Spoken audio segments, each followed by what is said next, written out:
Gummit. Are you not entertained?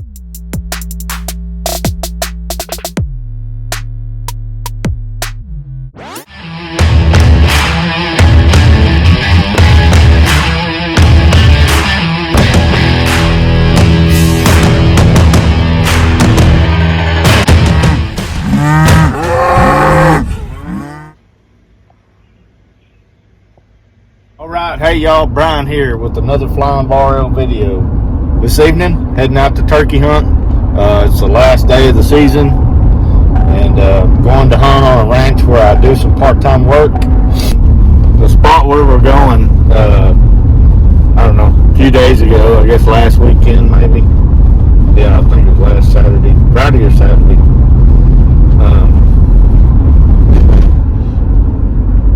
We actually called in a hen and we could hear some gobblers, but a storm came up. It started lightning and raining and stuff, so we had to cut our hunt short. So the spot where we're going today is that same area. So if it's like it was a week ago, there's a good chance that we will get a shot on a tom. So ease back in your recliner, get you a bowl of popcorn, or a bag, however you take your popcorn. Let's go see what happens to these gobblers. Let's go smoke one. Let us go and shoot Tom Turkey in the face. Let's do it. Alright, so we're on the county road now. Got about, I don't know, like 4 miles up this road. Get to one of the entrances on the ranch, and we'll meet up with the guy that taking me to the spot and everything, where I will hopefully get to shoot me a turkey. Here we go. Alright, so here we are at the turn in. Head down here to Clint's house and get in with him. We'll go do this.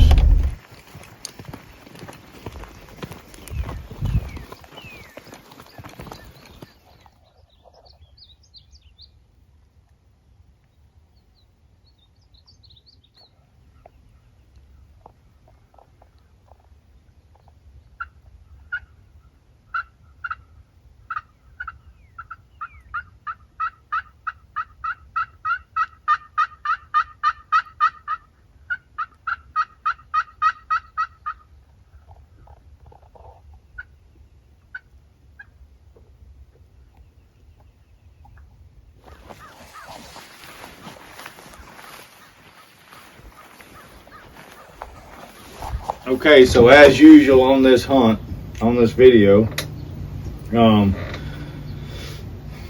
one to film. It was myself and the guy who guided me to the spot and, you know, set me up and all that kind of stuff, did the calling. But man, it was that second spot, there was nothing at the first spot. It was we saw some gobblers coming in a wheat field as we were coming to that first spot, and got them to gobble once, I think, back to us, and nothing. It was just, then they disappeared. I don't know where they went. So the next spot, we were walking when I showed you us walking there, and we were headed toward a field. It wasn't a wheat field, but it was just a field that they normally plant, but they didn't plant, so it just had weeds and pasture grass in it. And but the guy who was leading me down there, he stopped me and said, "Man, there's a gobbler out in the middle of this field. It's probably 75 acre field probably." And but he's out there strutting in the middle of this field all by himself. So man, we hit the ground, we're crawling, trying to get, because there's trees, of course, along the outside of the field, outside of the fence. We get to the bank of trees, we walk, and we get about even with the center of the field. We kind of move toward the field, but still in the trees. I don't know if you can kind of get what I'm saying here. But we get up there, set up the decoy. The old boy, he does a few hen calls, and we hear him gobble back. And we think, okay, this might be promising. Man, this goes on for probably 20 minutes. And then after the 20-minute period, we realize that now he has passed us, and I seen him go by a gate on the fence of the field, but I thought he was going to hop through. Well, he didn't hop through. But we got to noticing as we were sitting there, you could hear another group of hens somewhere back behind us, calling. I guess maybe they were trying to call him. I don't know. But anyway, so we start hearing him. He's gobbling. Sounds like he's getting further and further behind us. So, man, we're sitting there, and the guy, he hits his hen calls a few more times. Well, he gobbles back. We could hear him. He's still communicating with us, too. And so then he does another hen cluck call, whatever. And he's got like a deal you shake, but it sounds like a gobbler. So he does that. Well, then we hear him gobble back again. Well, we sat there for a little bit. The next time my turkey gobbled, he was getting closer. So he did the hen and the gobbler call again. Well, then we hear him, he's even closer, and it sounds like he's getting closer pretty quick.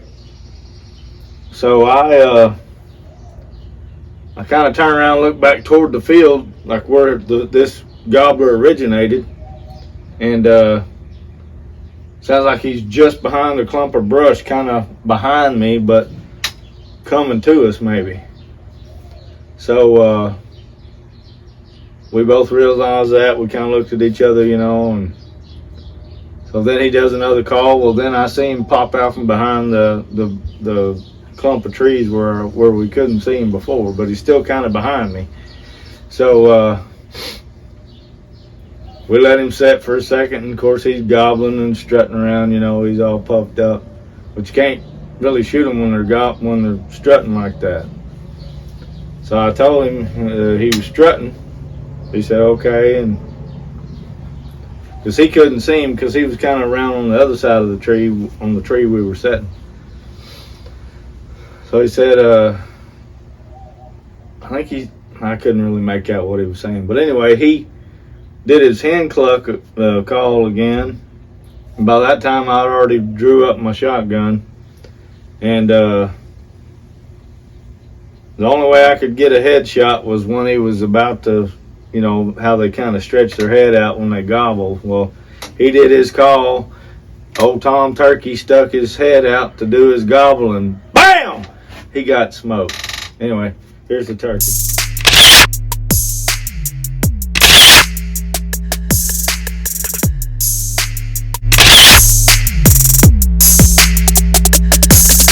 Anyway, good time. That was the first legit turkey hunt I'd ever been on. And, well, I'll say that. How about, I went a few times prior to this hunt on the last day of the season, but we only heard them gobbling back every once in a while. We never even put eyes on a turkey coming into us or anything. So how about my first successful turkey hunt where I actually got one? Anyway, 10-inch beard. Spurs were about, I think they were 15/16, but they were wore down flat, like he'd been doing a lot of fighting. And but the same guy that guided the hunt for me that I work with out there, he's the one that guided me. He's going to he also does taxidermy work, so I'm gonna get him to taxidermy the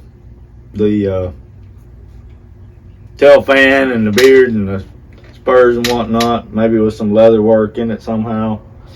And anyway, hopefully he'll be hanging here in the studio somewhere in not too distant future. All right, hey y'all, thanks for watching. I want to ask you to please like and subscribe and become a part of the herd. Till next time. Whoop whoop.